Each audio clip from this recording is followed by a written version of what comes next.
Hey guys, I'm Molly Ewing, YouTube videographer at Global Social Media Marketing. In today's Google Ads course video, I'm going to be going over some basic definitions that you need to know to get you started with Google Ads. So, let's get started. In today's Google Ads tutorial 2021, we'll be going over some key definitions and terms that you need to know. So, to start off, Google AdWords was renamed to Google Ads in 2018. This was just a rebranding, but you still may see the term Google AdWords instead of Google Ads. Just know that this is referring to Google Ads and the two are the same thing. Next, we have paid search advertising. Paid search advertising allows businesses to advertise on search engine results pages, and some common terms you might see regarding this are CPC, which stands for cost per click, and PPC, which stands for pay per click.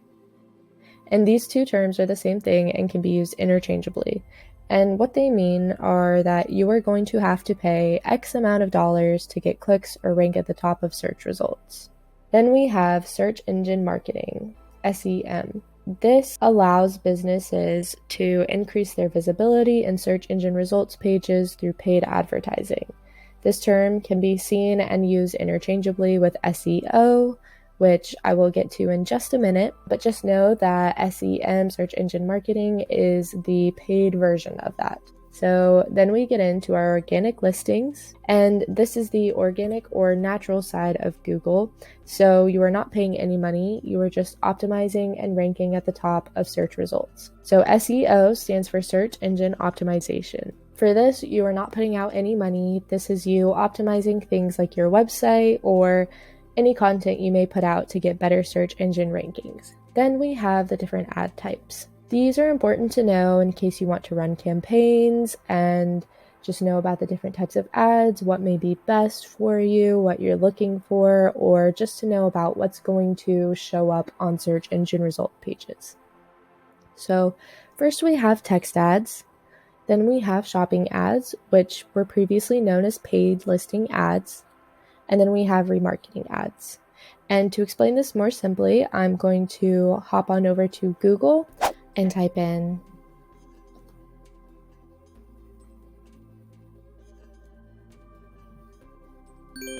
bathroom remodeling. And for the sake of this video, this is the industry that we'll be searching in today to give you a better idea of the keywords and phrases when you search.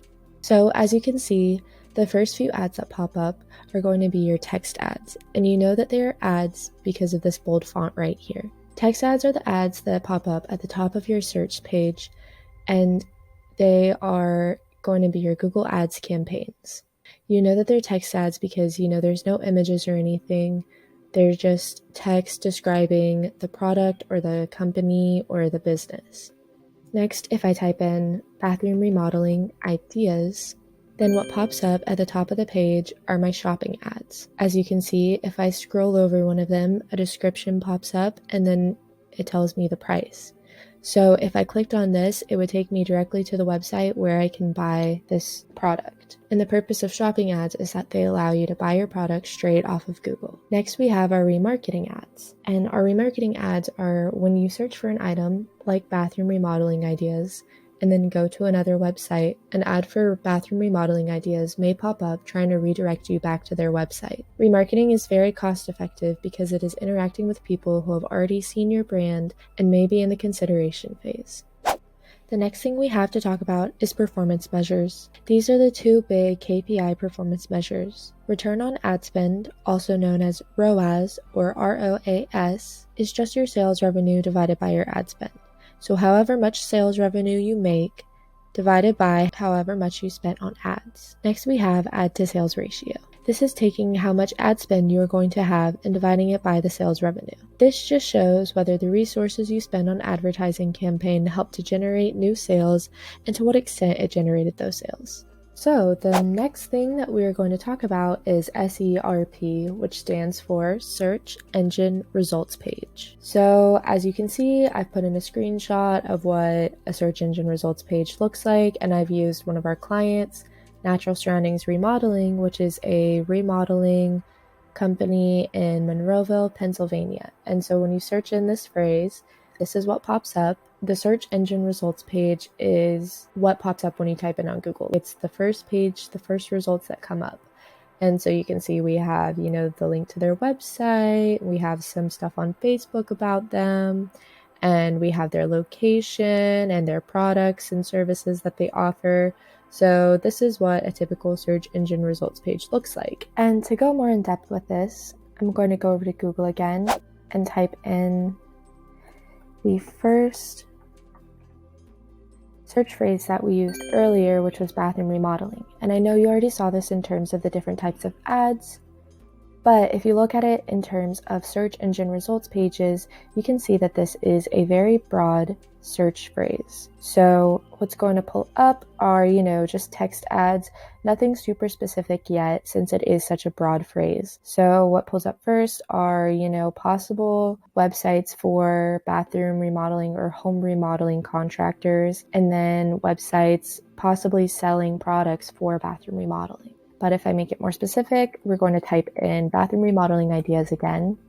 And once again, the shopping ads pull up right here. And since this is a more specific search phrase, we've narrowed our search and Google has pulled up, products actually related to bathroom remodeling that we could possibly buy. And then it's also pulled up websites, but if you scroll down, it also has images pulled up, for potential bathroom remodeling ideas. So that's what that search engine results page looks like. If I want to get more specific and type in bathroom remodeling near me, then what Google has done is it's plugged in my location already. So it's pulled up a list of possible contractors in my area that offer their services. And that is a much more specific search because I've actually specified that I want bathroom remodeling near me. So it's not just ideas and it's not just bathroom remodeling. Google actually has all of these companies to offer me. The next thing we're going to talk about is the anatomy of a Google text ad. So the first thing that we have is our search phrase. And this is what you type into the search bar in Google. So here we've typed in the Rimrock Resort Hotel. And next we have the headline. So if you look right here, it's the big text. And we can look at the headline of the ad and see the relevance to the words we used in our search. So if you use a search phrase and the headline of the text ad has the same exact phrase, that will add to the relevancy. So we want to try and keep in mind the user experience and keep everything consistent. You want to have the search phrase match the search ad, which will match the landing page and what you are selling to make it as easy as possible for the user to get your ads ranking at the top of the search engine results page. Then we have the description, which is just a brief statement explaining your ad or product. So right here we can see, Diamond Hotel in the heart of Canadian Rockies. So that's your description. And below that we have the callouts. Callouts are an extension of the description. So they are features that you want to stand out. So for instance, we have gourmet dining, free parking, pet friendly. Again, these are all things that we want to stand out, that are part of the description, but they're like the eye grabbers. Next, we have the display URL. The display URL is not always the same as the destination URL. This is a simplified version of your URL so that it looks clean and gives people an idea of where you are going to send them if they click on your ad. You should try to get the display URL to match the headline if you can. Site links, which are down here, are other extensions or pages or links on the website that you are being directed to so that you are giving other options for people to view your other products and services. So you could click on these and potentially be led to, a different tab on this same page where this link takes you. Then we have our structured snippets. So structured snippets are similar to callouts, but these are talking more about features and they are predetermined, and Google will actually suggest some of these snippets for you just to add to the overall relevancy. And again, everything about this and the anatomy of this is just trying to get your ad to be as relevant as possible so that it ends up at the top of search engine results pages. Hey again, thanks for watching the video. If you found this information helpful, click like and subscribe below, and stay tuned for more videos like this.